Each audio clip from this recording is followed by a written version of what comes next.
नमस्कार साथियों, मैं हूं कमलेश कुमार सिंह। आप सबका मेरे YouTube channel educational and technical master में स्वागत है। साथियों, मैं अपने YouTube channel educational and technical master में एक से बढ़कर एक सरकारी नौकरी तथा नई सरकारी नौकरी के बारे में वीडियो अपलोड करता हूं। यदि आप मेरे YouTube channel educational and technical master पर नए हो तो कृपया मेरे YouTube चैनल को अवश्य सब्सक्राइब कर दीजिए तथा बेल आइकन को दबाकर ऑल नोटिफिकेशन बेल को ज़रूर ऑन कर दीजिए। साथियों, आज ही मैं एक बहुत ही महत्वपूर्ण सरकारी नौकरी के बारे में जानकारी लेकर आया हूं। तो चलिए बिना देर किए हुए इसे शुरू करते हैं।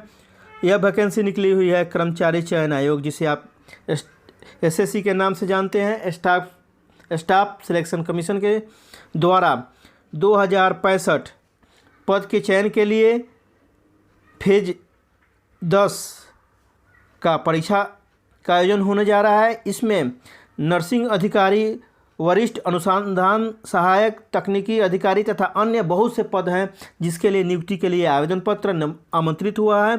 यह वर्ष 2022 का आवेदन पत्र है।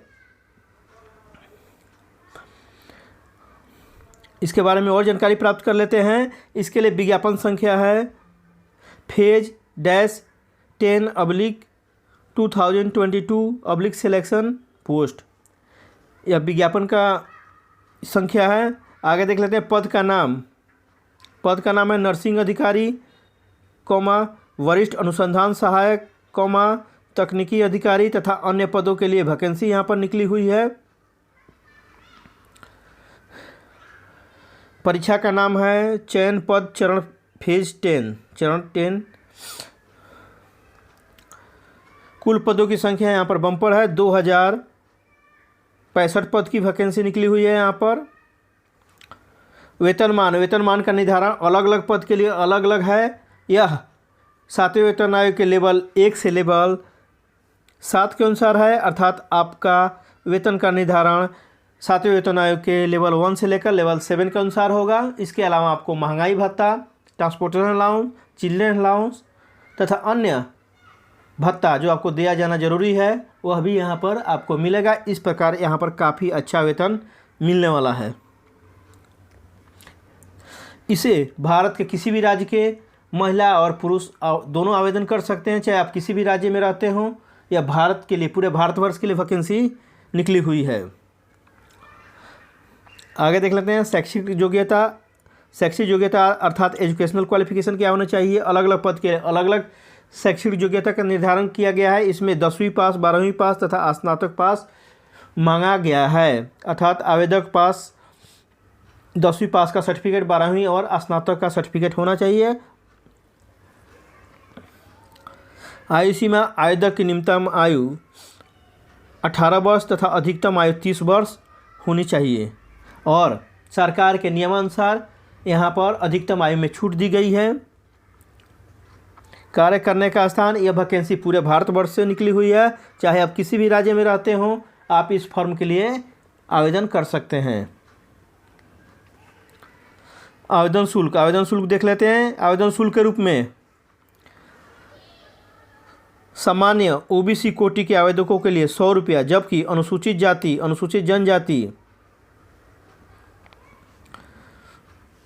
महिला, भूतपूर्व सैनिकों के लिए कोई भी आवेदन शुल्क नहीं देना है। इनके लिए आवेदन शुल्क माफ है। Schedule caste, schedule type, women तथा एक्स सर्विसमैन के लिए कोई भी आवेदन शुल्क नहीं देना है।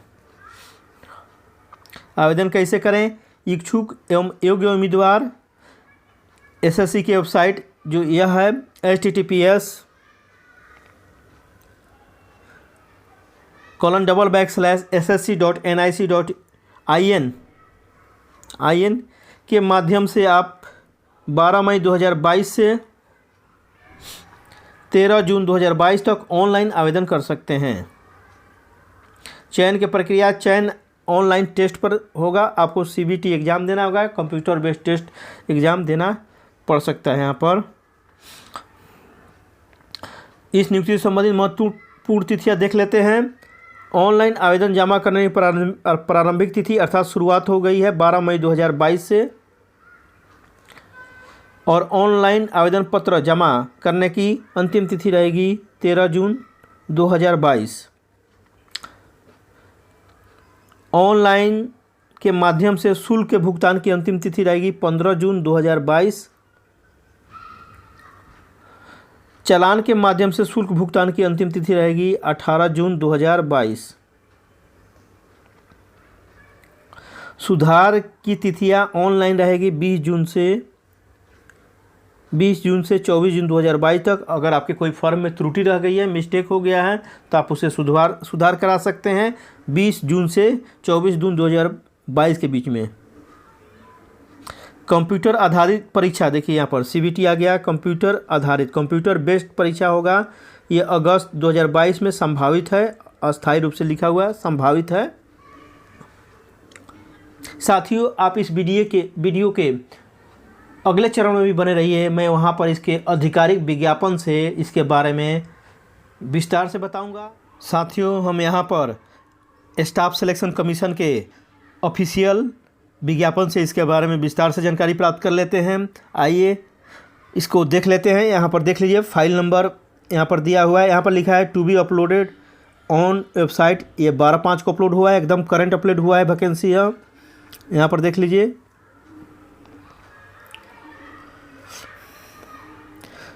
Government of India, ministry of personal grievances and pension, staff selection commission. Website का एड्रेस यहाँ पर है www.ssc.nic.in। यह देखिए एडवर्टीजमेंट नंबर यहाँ पर दिया हुआ है। एडवर्टीजमेंट नंबर है फेज 11/2022 सिलेक्शन पोस्ट। यह एडवर्टीजमेंट नंबर है, विज्ञापन संख्या है। Date for submission of online application form यहाँ दिया हुआ है, जो आप 12 मई 2022 से 13 जून 2022 तक भर सकते हैं। Last date for receipt of online application लिखा हुआ है यहाँ पर 13 जून 2022 तक आप रात में 23 बजे तक भर सकते हैं। यहाँ पर लिखा हुआ है last date for time for making online payment, आप 15 जून तक भर सकते हैं रात में 11 बजे तक। Last date for date and time for generation of offline challan के लिए 16 जून दिया हुआ है रात में 11 बजे तक। Last date for payment through challan के द्वारा आप 18 जून तक फी भर सकते हैं। Date for window for application form correction, अगर आपको आवेदन फॉर्म में कोई गलती है अगर उसको करेक्शन कराना चाहते हैं, उसके लिए डेट है 20 जून 2022 से 24 जून 2022 तक आप करेक्शन करा सकते हैं। Date for computer based examination, जो आपका एग्जामिनेशन होगा CBT, computer based examination CBT, ये संभावित है, टेंटेटिव है अगस्त 2022 में। तो ये रहा डेट सब आप देख पा रहे हैं। आपको ऑनलाइन एप्लीकेशन फॉर्म भरना है। यह विज्ञापन 120 पेज का है, इसलिए मैं जल्दी आपको इम्पोर्टेंट चीज़ है उसको देखकर बता दे रहा हूँ। बाकी के लिए आप अगर भरना चाहते हैं तो विस्तार से इसके बारे में देख लीजिए। ऑनलाइन यहाँ पर लिखा हुआ फॉर्म भरना है।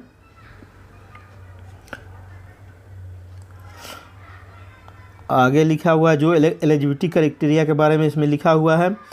यहाँ पर वेबसाइट का पता है, आप देख सकते हैं, नोट कर लीजिए इसे।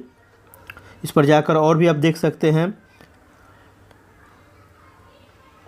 यह भी कहा जा रहा है कि ये जो SSC का रीजनल ऑफिस भी होते हैं, सेंट्रल वेस्टर्न, हर जोन के लिए अलग अलग ऑफिसेज हैं, उसके साइट भी है, उस पर भी आप जाकर अपने को फॉर्म भरने के बाद देखते रहना, अपडेट देखते रहना है। यहाँ पर लिखा हुआ है details description of the post are given. Annexure 3 में पोस्ट के बारे में दिया गया है, वहाँ पर लिखा है। एनेक्सर 3 इसमें लास्ट में सबसे है।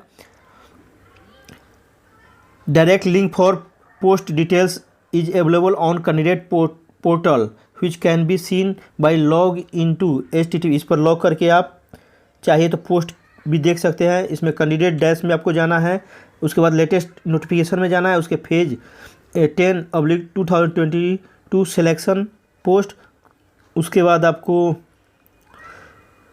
पोस्ट डिटेल्स लिंक में जाना है, तो वहाँ पर आपको वैकेंसी पूरा दिखाई दे देगी। ऐसे मैं बाद में इसके बारे में बताने वाला हूँ। आगे आपको एज के रिलैक्सेशन चाहिए, जैसे शेड्यूल कास्ट, शेड्यूल ट्राइब है, उसके लिए भी एनेक्सर में आगे दिया हुआ है। एनेक्सर 6 में OBC कैंडिडेट को भी छूट मिलेगा, उसके लिए भी एनेक्सर 7 में दिया हुआ है। यहाँ पर लिखा है EWS अर्थात इकोनॉमिकली वीकर सेक्शन के लिए क्या छूट है, उसको भी दिया गया है एनेक्सर 11 में और अपेंडिक्स 1 में, तो आप उसे आगे जाकर देख सकते हैं। आगे देख लेते हैं। यह भी यहाँ पर है कि सेंट्रल गवर्नमेंट सिविलियन एम्प्लॉय के लिए छूट रहता है, उसके बारे में यहाँ पर दिया हुआ है। विकलांग उम्मीदवार के लिए भी छूट रहती है, उसके लिए यहाँ पर डिटेल्स में दिया हुआ है। आप धीरे धीरे देख सकते हैं, आप जिस कैटेगरी में आते हैं उसके अनुसार उसको देख सकते हैं। यहाँ पर ये भी दिया हुआ है कि विकलांगता कैसा होना, माने कितना विकलांग है, तो उसका कोड क्या यहाँ पर लिखा हुआ है। जैसे ब्लाइंडनेस एंड लो विजन, इसके लिए कोड है VH। Deaf and hard to hearing, मतलब गूंगा है और कान से नहीं सुन रहा है, उसके लिए HH है कोड। ये कोड लिखा रहता है इसमें। मेन देख लेते हैं यहाँ पर नेशनलिटी कौन कौन भर सकता है। भारत का नागरिक भर सकता है, सब्जेक्ट टू नेपाल का, subject to Bhutan, Tibetan refugee भर सकते हैं, और person of Indian who has migrated from Pakistan, Burma, Sri Lanka, East African country of Kenya, Uganda, the United Republic of Tanzania, वो भी कुछ कंडीशन के साथ यहाँ पर भर सकते हैं फॉर्म, उनको भी परमिशन दिया है। एज लिमिट देख लीजिए, एज लिमिट चाहिए 1 जनवरी 2022 को कितना चाहिए वह दिया हुआ है। Age limit for particular category post mention in annexure 3 में हमको मिल जाएगा। Proof of date of birth, date of birth का प्रूफ, मैट्रिक का 10वीं का सर्टिफिकेट चाहिए, original certificate, date of birth हो। एज रिलैक्सेशन देख लेते हैं, एज रिलैक्सेशन थोड़ा इंपॉर्टेंट है, देख लेते हैं इसे। शेड्यूल का शेड्यूल टाइप के लिए अपर एज में, अधिकतम एज में 5 साल की छूट रहेगी। OBC के लिए 3 साल का, PWD अर्थात विकलांग के लिए 10 साल का, और विकलांग उम्मीदवार जो OBC कैटेगरी में है उसके लिए 13 साल का। विकलांग उम्मीदवार जो शेड्यूल ट्राइब में है उसको 15 साल की छूट रहेगी अधिकतम एज में। एक सर्विसमैन जिसे ESM बोलते हैं उसको 3 साल का यहाँ पर लिखा हुआ है। उसके बाद डिफेंस पर्सनल के लिए जो डिसेबल हैं उसके लिए 3 साल का, डिफेंस पर्सनल डिसेबल इन ऑपरेशन उसके लिए 8 साल का यहाँ पर दिया हुआ है। यह अपर एज में छूट मिलेगी आपको। ग्रुप C पोस्ट के लिए, फॉर ग्रुप C पोस्ट के लिए यहाँ पर सेंट्रल सिविलियन के लिए 40 वर्ष है। यहाँ पर एज आप देख सकते हैं किस कैटेगरी में आ रहे हैं, उसके लिए आपको छूट कितना मिलेगा आप यहाँ से आप देख सकते हैं। एज सर्विसमैन के लिए यहाँ पर बताया गया है, जो अर्थात एक सर्विसमैन वो होते हैं जो आर्मी से रिटायर हुए हैं, नेवी से रिटायर हुए हैं, उनको भी नौकरी बाद में दी जाती है, उसे एक सर्विसमैन कहा जाता है। यहाँ डिफिनीशन भी दिया गया है एक सर्विसमैन को किसको कहेंगे, कौन भर सकता है, यहाँ पर दिया हुआ है। तो धीरे धीरे हम आगे बढ़ते जाते हैं। जो इम्पोर्टेंट है हमारे लिए, चूँकि विज्ञापन बहुत बड़ा है, 120 पेज का है, तो इसमें जो इम्पोर्टेंट है एजुकेशनल क्वालिफिकेशन सबसे लास्ट में दिया हुआ है, उसे हम देख लेंगे। एजुकेशनल क्वालिफिकेशन हमको 1 जनवरी 2022 को से 13 जून 2026 तक यह होना चाहिए, एज और एजुकेशनल क्वालिफिकेशन। आगे देख लेते हैं जो इम्पोर्टेंट है, आपको प्रिंट करके जो फॉर्म भरेंगे उसको प्रिंट करके आपको फॉर्म ऑनलाइन जो भरेंगे उसको निकाल कर रखना भी है। आगे देख लेते हैं धीरे धीरे। हाउ टू अप्लाई, कैसे अप्लाई करना है, थोड़ा इम्पोर्टेंट ये है, देख लेते हैं। आपको candidate will have to apply for each category of post separately. अगर आप एक से ज़्यादा पद के लिए अप्लाई करना चाहते हैं तो आपको अलग अलग अप्लाई करना होगा तथा अलग अलग फ़ी भरना होगा। जैसे आप 2-3 पोस्ट के लिए करना चाहते हैं, आपके पास 2-3 पोस्ट को अप्लाई करने के लिए क्वालिफिकेशन है तो आप भर सकते हैं, लेकिन अलग अलग एप्लीकेशन करना पड़ेगा। इसके लिए वेबसाइट यहाँ पर दिया, ऑनलाइन आपको भरना है, वेबसाइट का पता यहाँ पर दिया है।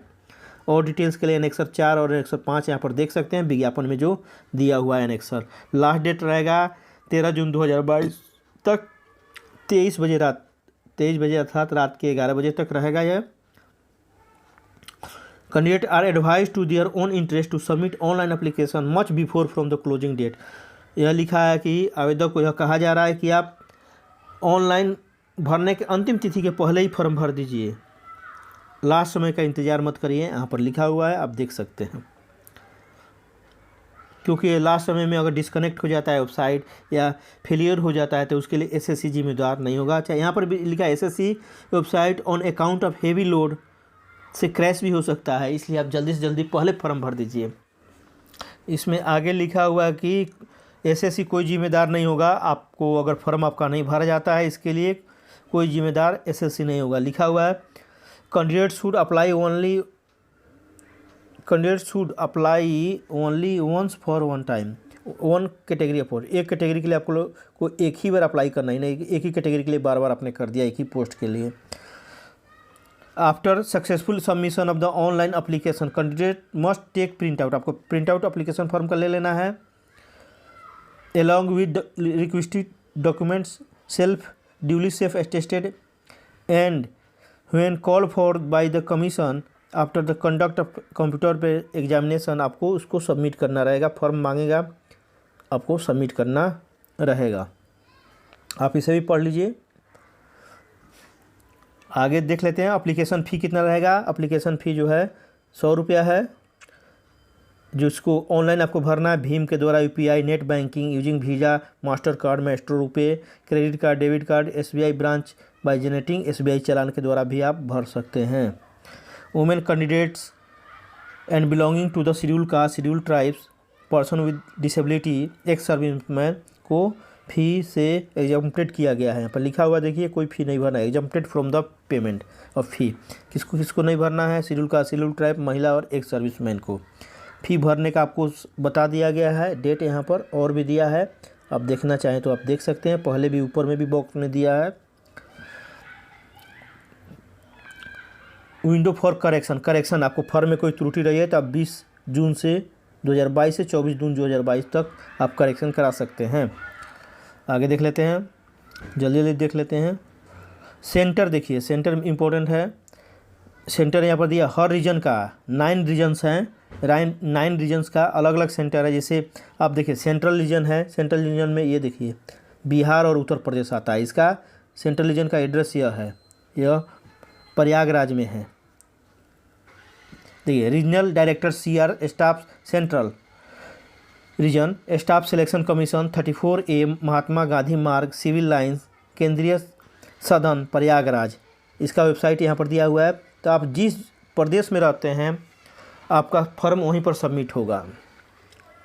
उस जोन, वह एक जोन कंडक्ट करेगा आपको एग्ज़ाम। ये देखिए सभी दिया हुआ है। पोर्ट ब्लेयर किस में आएगा यहाँ पर दिया हुआ है, ईस्टर्न में आएगा, कर्नाटका है यहाँ पर दिया हुआ है, यह किस जोन में आएगा, मध्य प्रदेश है। टोटल 9 जोन में बटा हुआ है, सबका अलग अलग एड्रेस है। इधर यह एड्रेस है, वेस्टर्न जोन का है अलग, साउदर्न जोन का है, वेस्टर्न जोन का मुंबई में है, मुंबई में चर्चगेट के पास है, ये देख सकते हैं आप। तो ये पूरा 9 जोन में बटा हुआ है, अलग अलग जोन कंडक्ट करता है exam. Candidate may carefully note that the region for computer based once updated in the very first online application for any category of shall be frozen. आप जो जोन सेलेक्ट करेंगे एग्ज़ाम का, जिस zone से भरेंगे वो आपको वही आपके लिए मान्य होगा, बाद में चेंज नहीं होगा। इसमें यह लिखा हुआ है। आगे देख लेते हैं स्कीम फॉर एग्जाम, ये इंपॉर्टेंट है, ये देख लेते हैं। इसमें एग्ज़ाम में रहेगा, एग्ज़ाम पेपर में जनरल इंटेलिजेंस रहेगा, ए सेक्शन में 25 क्वेश्चन रहेगा, 50 मार्क्स का रहेगा। बी में रहेगा, बी सेक्शन में जनरल अवेयरनेस अर्थात सामान्य सचेतता 25 क्वेश्चन 50 अंक का।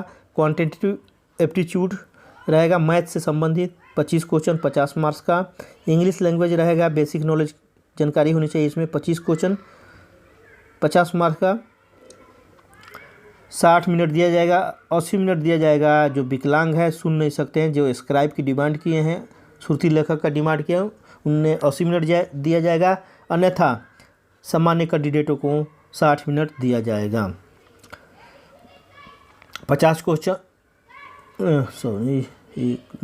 100 क्वेश्चन रहेगा, 60 मिनट में बनाना रहेगा। यहाँ पर निगेटिव मार्किंग रहेगा, अगर आप एक क्वेश्चन गलत करते हैं तो आधा मार्क रहेगा, 50% निगेटिव मार्किंग है। आगे देख लेते हैं, जो सिलेबस यहाँ पर दिया हुआ है, जनरल इंटेलिजेंस का क्या सिलेबस होगा आप देख सकते हैं। सिलेबस दिया हुआ है, जनरल अवेयरनेस का क्या है, सामान्य सचेतता का क्या क्या सिलेबस है, यहाँ पर आप विस्तार से स्टडी कर लीजिए। क्वांटिटिव एप्टीट्यूड का क्या सिलेबस रहेगा, यहाँ पर दिया है। मैथ का, number system, competition of whole number यहाँ पर दिया है, डेसिमल एंड फ्रैक्शन सब दिया हुआ है। यहाँ पर आप इस सिलेबस को देखकर तैयारी कर सकते हैं। 10+2 हायर लेवल सेकेंडरी लेवल का जो होगा उसमें कुछ पोस्ट रहेंगे, वैसा जो 10वीं के बाद वाले हैं, 10वीं प्लस 10+2 के बाद वाले हैं, उनके लिए यह सिलेबस दिया गया है। यहाँ पर जनरल इंटेलिजेंस के लिए है, जनरल अवेयरनेस का यहाँ पर सिलेबस है, क्वांटिटेटिव एप्टीट्यूड का सिलेबस है ये, इसमें रीजनिंग पूछा जाएगा। इंग्लिश लैंग्वेज के लिए यह है। तो आप सिलेबस देख लीजिए, आप किस पद के लिए अप्लाई करें उसके अनुसार। ग्रेजुएशन एंड एबव लेवल का जो पोस्ट है उसके लिए ये सिलेबस दिया हुआ है। ये सब जनरल इंटेलिजेंस का है ये। उसके बाद जनरल अवेयरनेस का है ये। उसके बाद क्वांटिटेटिव एप्टीट्यूड के लिए ये पद है, सिलेबस है यहाँ पर। इंग्लिश लैंग्वेज का सिलेबस ये है। एडमिशन टू द एग्जामिनेशन में कैसे आपको प्रवेश दिया गया है जाएगा, यहाँ पर आपको लिखा है कंप्यूटर बेस्ड एग्जामिनेशन होगा। आप पढ़ लीजिए इसे, बहुत 120 पेज का विज्ञापन है ये, बहुत लंबा विज्ञापन है। इसमें आपको एक जो है आईडी प्रूफ ले जाना होगा। इसमें आधार कार्ड है, वोटर आईडी कार्ड है, ड्राइविंग लाइसेंस हो सकता है, पैन कार्ड हो सकता है, पासपोर्ट हो सकता है, ID card issued by school and college, employer ID card हो सकता है, एक सर्विसमैन का होगा। अच्छा, any other photo bearing ID card issued by the central government से कोई इशू हुआ है या स्टेट गवर्नमेंट से कोई आईडी कार्ड, तो वह भी आप ले जा सकते हैं।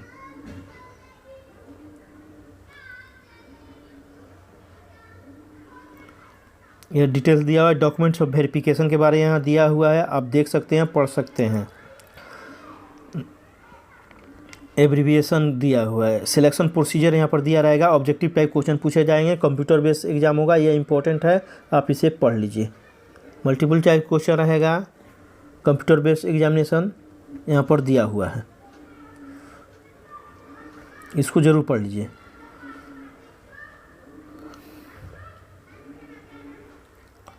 यहाँ पर देखिए कैंडिडेट कितना पर सिलेक्शन होगा, यह इंपॉर्टेंट है, देख लेते हैं। Candidate scoring less than cut off marks not consider for the next stage के लिए आपको नहीं, अदर के लिए 35% से अधिक मार्क्स लाना है। ओबीसी और तथा EWS इकोनॉमिकली वीकर सेक्शन के लिए 30% लाना है। अदर कैटेगरी के लिए शेड्यूल ट्राइब को 25% मार्क्स लाना है।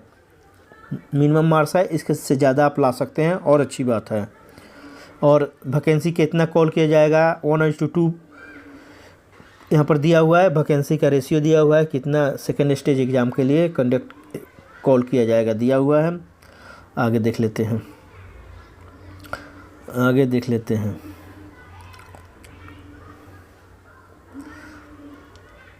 रिसोल्यूशन ऑफ टाई केस, अगर मार्क्स टाई हो जाता है तो कैसे इसका समाधान निकाला जाएगा, उसके बारे में यहाँ पर दिया गया है। पेनाल्टी एंड आप कोई गलती करते हैं, मिस प्रैक्टिस करते हैं, गलत साधन का यूज करते हैं, तो उसके लिए क्या सज़ा है, इस पर कितने साल का आपको प्रतिबंध लगाया सकता है, दिया हुआ है। आप धीरे धीरे देख सकते हैं। इम्पोर्टेंट इंस्ट्रक्शन, ये आप ज़रूर पढ़ लीजिए। इम्पोर्टेंट इंस्ट्रक्शन भरने के पहले यहाँ पर ज़रूर आप पढ़ लीजिए एक बार, तब फॉर्म भरिएगा, उसके बाद ही भरिए। ये पूरा धीरे धीरे आप पढ़ लीजिए। काफ़ी कैसे भरना है, कितना केबी का फ़ोटो होगा, कौन से साइज़, ये देखिए यहाँ पर पूरा दिया हुआ है, डिटेल्स दिया हुआ है, आप इसे देख सकते हैं। यहाँ पर दिया हुआ है पूरा, ये देखिए यहाँ पर दिया है। एनेक्शन 1 में किससे सर्टिफिकेट जारी होना चाहिए आपका, उसके बारे में दिया है विकलांग के लिए। अगर कोई विकलांग है तो उसके बारे में यह पढ़ सकता है, देख सकता है। ये एनेक्सर 1 में है। फिजिकली स्क्राइब मांगते हैं, श्रुति लेखक, उसके लिए है। लेटर फॉर अंडरटेकिंग का ये आप देख सकते हैं। एनेक्सर 5 है। ऑनलाइन एप्लीकेशन फॉर्म कैसे भरेंगे, ये 1 टाइम आपको रजिस्ट्रेशन करना पड़ेगा, यह इंपॉर्टेंट है, इसको आप विस्तार से देख लीजिए।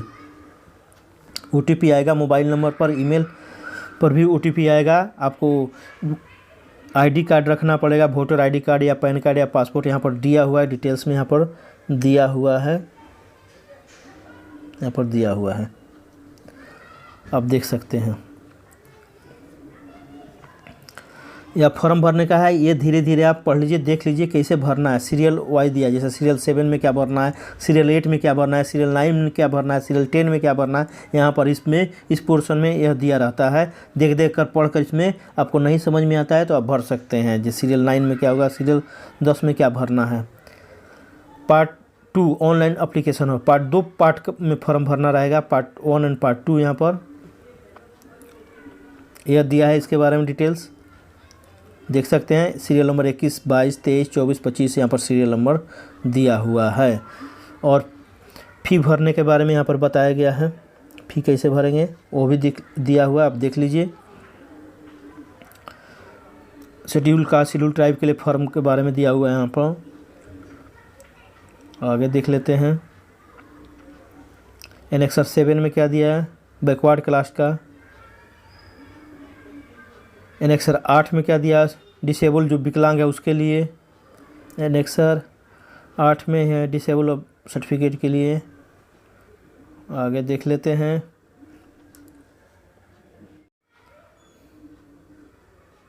आगे देख लेते हैं। और एनेक्सर 8 में क्या है, सर्टिफिकेट ऑफ डिसेबिलिटी के बारे में दिया है। ये पूरे एनेक्सर है, एनेक्सर में सब कैसे सर्टिफिकेट बनवाने, ये देखिए सर्विंग डिफेंस पर्सनल के लिए सर्टिफिकेट कैसा होना चाहिए, ये सब डिटेल्स दिया हुआ है। जो अभी आवश्यकता नहीं है, बाद में इसकी आवश्यकता पड़ती है। जब आपका सिलेक्शन हो जाता है तो क्या क्या सर्टिफिकेट देना है, किस फॉर्मेट पर बनवा कर देना है, यहाँ पर ये सब दिया हुआ है जो हमारे लिए इम्पोर्टेंट है। आगे हाँ, फ़ोटो कैसे अपलोड करना है यह दिया हुआ है। ऐसा नहीं फ़ोटो होना चाहिए, ये फ़ोटो ठीक है, ऐसा नहीं होना चाहिए, ऐसा नहीं होना चाहिए। आप देख लीजिए, फ़ोटो क्लियर होना चाहिए, ये ऐसा नहीं होना चाहिए, ब्लर फ़ोटो दिया हुआ है। ऐसा नहीं होना चाहिए, रिवर्स नहीं होना चाहिए, छोटा नहीं होना चाहिए, टोपी वाला नहीं होना चाहिए, दिया हुआ है इसमें। ये देखिए फॉर्म भरने का स्पेसिफिक मतलब नमूना है ये, इसी तरह आपको फॉर्म खुलेगा, इसी तरह आपको भरना है। ये पूरा दिया है, देखिए do you have Aadhaar card, yes करना है। आधार नंबर डालना है, वेरीफाई आधार नंबर करना है। टाइप ऑफ आईडी डालना है, वोटर आईडी है कि क्या है आपके पास, क्लिक करके है। ड्रॉप बॉक्स है, यहाँ पर क्लिक करके आपको जो है वो दे सकते हैं। आईडी नंबर, यहाँ पर पूरा फॉर्मेट आपको इसी तरह खुलेगा, देख लीजिए इसी तरह आपको फॉर्मेट खुलेगा। इसको भरना है, सभी को काफ़ी समय लगेगा आपको भरने में, 1 घंटा 1.5 घंटा लग सकता है। धीरे धीरे अच्छी तरह इसको भरना है फॉर्म को, देखिए फॉर्म भरना है ये। एनेक्सर 5 में भी आपको इसे भरना रहेगा, देखिए कैंडिडेट नेम भरना है, न्यू नेम चेंज किया है तो अपने फादर नेम भरना है, ये सब भरना है, इधर डिटेल्स भरना है। पूरा फॉर्म में आपको भरने में 1-2 घंटा लग सकता है। धीरे धीरे फॉर्म भरना है, अच्छी तरह भरना है, देखिए पूरा फॉर्म भरना है, सिग्नेचर करना है, फ़ोटो अपलोड करना है। यहाँ पर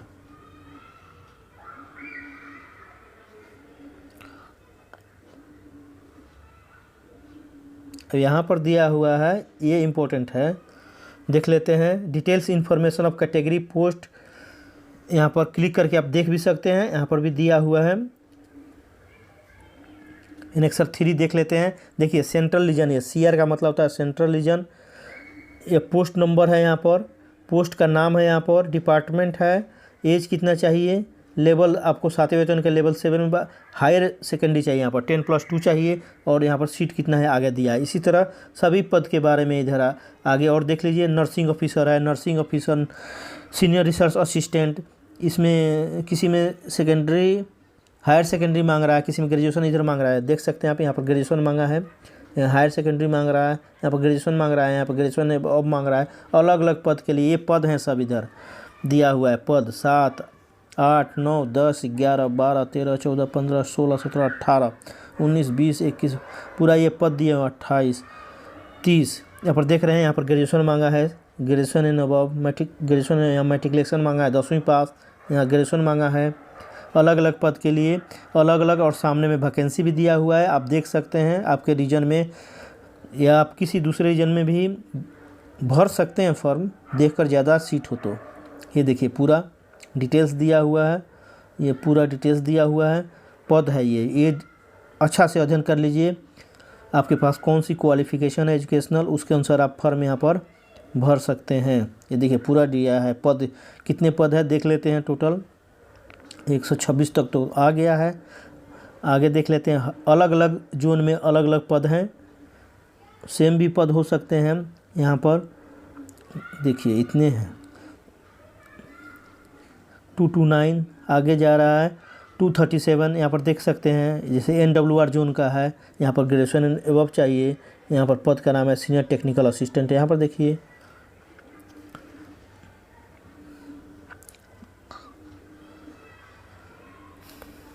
आगे देख लेते हैं, 113 114 पेज आ गया है, 282 आ गया है। आगे देख लेते हैं, इस प्रकार आगे देखते हैं हम। ये सब वैकेंसी है अलग अलग जोन में। वेस्टर्न जोन का है, जो मुंबई का है वेस्टर्न जोन, यहाँ पर देख सकते हैं, ये वेस्टर्न जोन है। इसमें वैकेंसी निकली है सीनियर एग्जीक्यूटिव इकोनॉमिक रिसर्च के लिए। यहाँ पर ग्रेजुएशन एबव चाहिए, वेस्टर्न जोन का ही है। सीनियर एग्जीक्यूटिव चाहिए लीगल में, ग्रेजुएशन एबव चाहिए, लेवल 6 की वैकेंसी होगी। यहाँ पूरा दिया हुआ है, आपको अध्ययन करना होगा। ये देखिए लास्ट में 337 पूरा सीट है पूरे जोन में, पूरा देख सकते हैं आप। इस प्रकार यह वैकेंसी बहुत लंबी निकली हुई है विज्ञापन। तो साथियों, मुझे आशा है कि आप इसके वेबसाइट पर जाकर अच्छी तरह देख लेंगे और फॉर्म को अच्छी तरह से सही भर लीजिए। साथियों, मुझे विश्वास है कि आपको यह वीडियो पसंद आया होगा तथा यह आपके काम का है। आपको इस वीडियो को देखने से आपको नौकरी मिल जाएगी। तो साथियों, यदि आप मेरे YouTube channel educational and technical master पर नए हो तो कृपया मेरे YouTube channel educational and technical master को अवश्य सब्सक्राइब कर दीजिए तथा बेल आइकन दबाकर ऑल नोटिफिकेशन बेल को ऑन कर दिए, ताकि जब भी इस पर नई वीडियो अपलोड हो सबसे पहले आपको इसकी सूचना मिल जाए। साथियों, यदि आप चाहते हैं कि आपका बेरोजगार दोस्त, बेरोजगार साथी, बेरोजगार भाई एवं बहन एवं बेरोजगार संबंधी भी सरकारी नौकरी पाएँ, तो उन्हें भी मेरे YouTube channel educational and technical master को सब्सक्राइब करने के लिए कहिए तथा बेल आइकन दबाकर ऑल नोटिफिकेशन बेल ऑन को कर देने के लिए कहिए। साथियों, उन्हें आप मेरे वीडियो को शेयर कीजिए। आप मेरे वीडियो पर कमेंट करिए और लाइक करिए। यह कमेंट करके बताइए कि आपकी एजुकेशनल क्वालिफिकेशन क्या है, आप किस तरह की सरकारी नौकरी पाना चाहते हैं। मैं उस तरह का वीडियो ज़रूर लेकर आऊँगा। साथियों, आप मेरे YouTube channel educational and technical master को सब्सक्राइब करके मेरा सहयोग कीजिए, मुझे भी आगे बढ़ाइए। मैं भी आपके लिए एक से एक अच्छी नई सरकारी नौकरी से संबंधित वीडियो बनाकर आपके सफलता के द्वार तक अवश्य पहुंचाऊंगा। आपको सरकारी नौकरी दिलाने में अवश्य प्रयत्न करता रहूंगा। साथियों, मुझे आशा है कि आप मेरे वीडियो को शेयर करेंगे, लाइक करेंगे तथा अपने दोस्तों में शेयर करेंगे तथा मेरे चैनल को ज़रूर सब्सक्राइब करेंगे। साथियों, फिर मिलते हैं एक नई वीडियो के साथ। तब तक के लिए जय हिंद, जय भारत।